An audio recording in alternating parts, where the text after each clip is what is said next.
it's really hard to underestimate how important management is to society.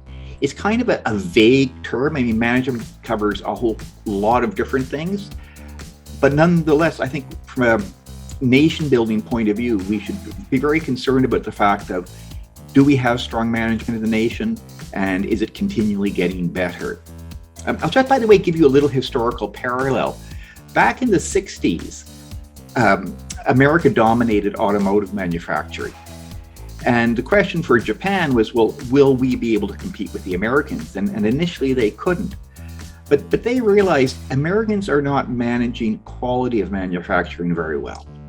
And they realized there was a strategic opportunity, if they could improve how they managed quality, to beat the Americans at their own game of automotive production.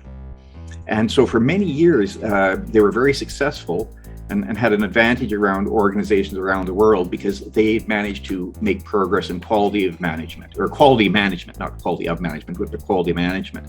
I think there's an opportunity for countries and for the world just generally to improve management in general, much the same way the Japanese improved quality management.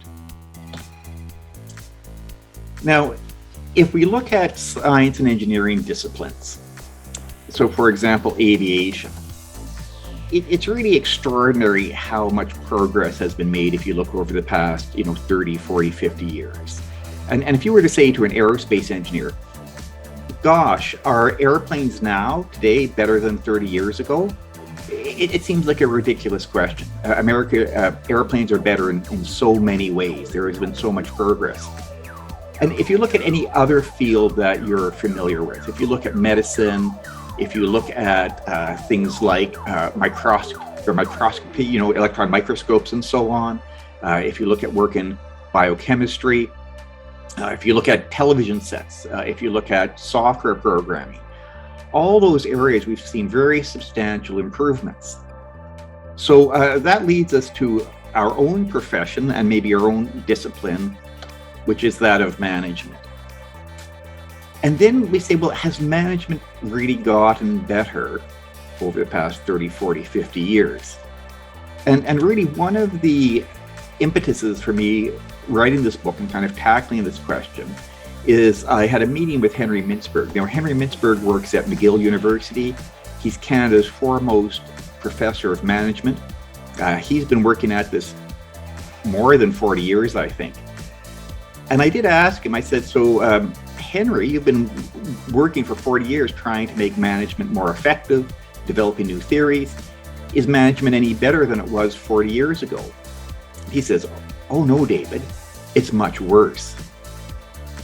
Now, you may agree with Dr. Mintzberg or not on whether it's actually gotten worse, but it's kind of a sorry state of a profession where we have to wonder and really work hard to find examples and prove to ourselves whether it's gotten better. And again, if you're in aerospace engineering, or if you're in manufacturing, or you're in medicine, you can point to all kinds of amazing improvements over the decades.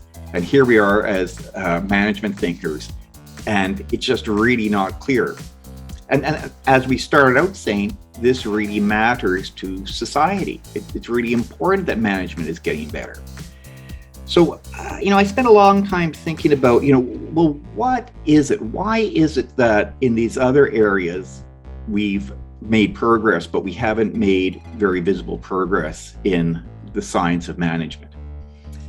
And I think it comes down to the complexity of the problem. And I would say, by and large, we've underestimated the complexity of the problem, and hence the solutions, or the effort we put into developing solutions, have been inadequate. The typical management research study would be done by, a few professors. They'll have a few graduate students. Very often they'll get the work done over a matter of months. It's not really a huge investment in doing a piece of research. And if we think management's a pretty simple topic, well, then we don't need to have big research projects. If, on the other hand, we say management is an incredibly complex, difficult area, well, in that case, we do want to deploy a great deal of effort into doing the right kinds of research studies. So let's go through where I think the difficulty lies in management research. Humans, as you all know, they're complex, they're unpredictable, they're highly variable. No two people are the same. Sometimes I say that, if you want to build a complex organization, the last thing you want to do is staff it with people, because, as I say, they're complex, unpredictable, and variable. But at this point, we have no choice. And so until the day comes when we can replace everyone with a robot, we're going to have to figure out how to manage people. One of the things, by the way, that we often run into is, and particularly if you come from an engineering background, is that you just think that people need to be more rational. But if you followed any of the research on human decision making, and in terms of the rationality, works by Daniel Kahneman, you might know the book Thinking Fast and Slow. People are just not very good at making decisions, even under sort of good conditions where they're not rushed and not stressed. In the working world of business, people just often do not make good decisions. Not only do they not make decisions due to our sort of innate cognitive biases, often they don't make, or they might make a decision that is good for them, but not for the organization. So that layers a whole other level of complexity. So maybe you create some kind of decision process that should lead to a good decision, and maybe illuminates to the manager what the best decision for the organization is. But if that decision that is good for the organization is not good for the individual manager, you can be pretty sure that the manager is likely to lean towards a decision that's good for them rather than one that's good for the organization. So that is an enormous degree of complexity that you're dealing with. And if we're doing these little research studies with just a few professors over a short period of time, I really wonder how you're able to get enough data to deal with that complexity appropriately.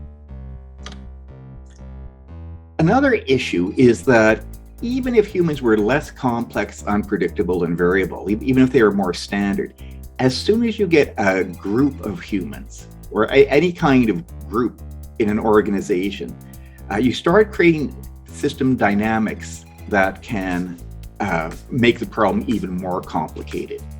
So you run into situations like one department is misaligned with another department. So that problem of alignment becomes difficult.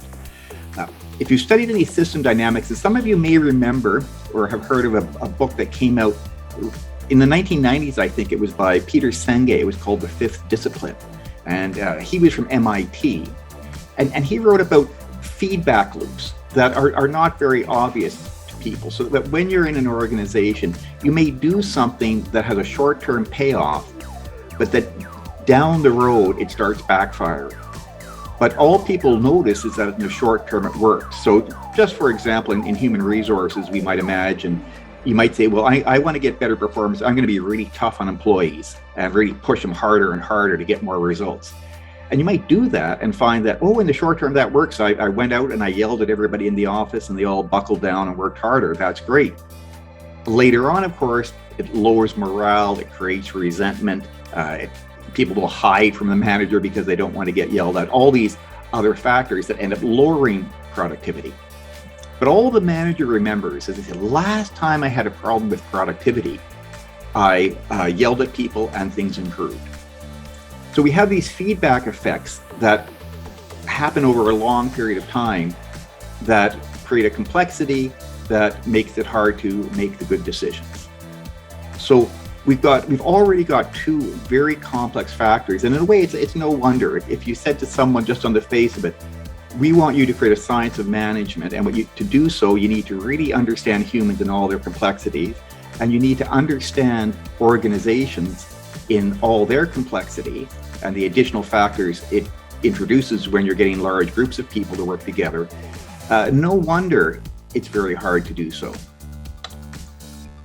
Now, finally, the management concepts we deal with are often vague. So I have the image here of clouds because that's how it often appears to me. You try to get your hands around a concept like integrity or leadership or empathy or employee experience. Any of these concepts, which we consider foundational to management, can be very difficult for us to nail down.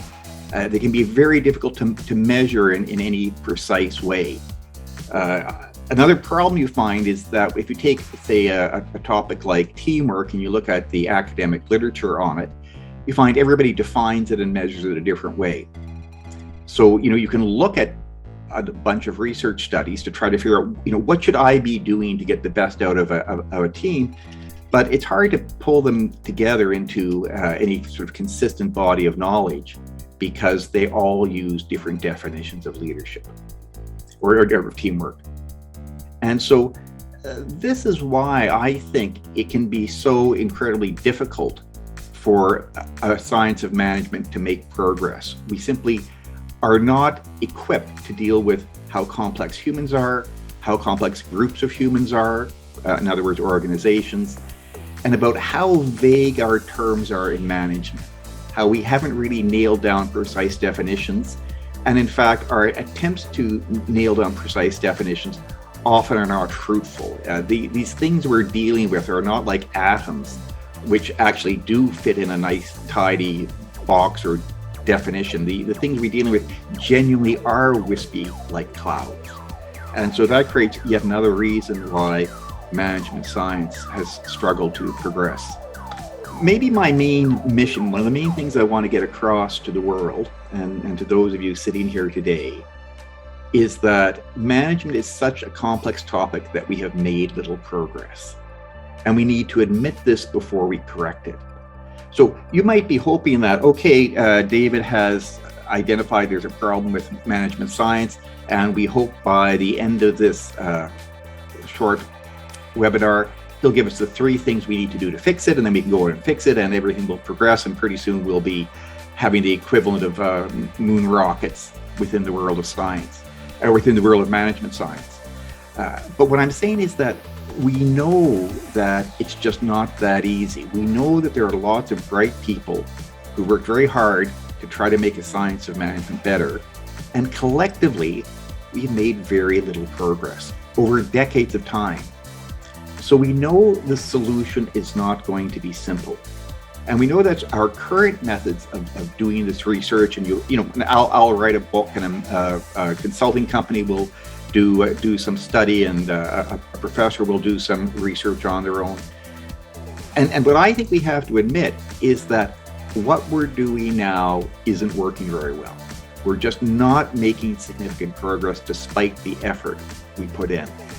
And so I want us to admit that and come to terms with that, so that when we do think about, well, what can we do to make things better, that we won't look for a simplistic solution. We will look for an approach that is suitable for a project of this complexity.